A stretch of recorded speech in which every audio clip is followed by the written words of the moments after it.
সবাই কেমন আছো? আশা করি সবাই ভালো আছো। আমিও ভালো আছি। তো কি করছো সবাই আর কেমন আছো? তো আমি একদিন ব্লগ ছাড়তে পারিনি, কারণ আমার খুব শরীর খারাপ ছিল, কাশিও হচ্ছিল ভীষণ। তো আমি আমার মাসির বাড়ি এসেছিলাম, খুব ভালো লাগলো গিয়ে।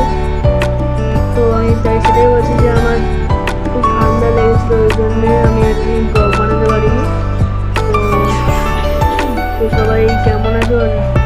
যে পরিবারটাকে খেয়াল রেখো ভালো করে।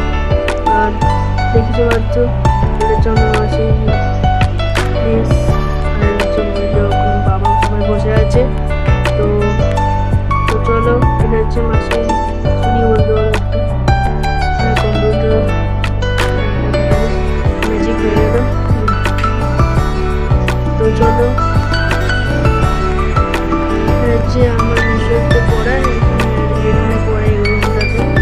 এটা হচ্ছে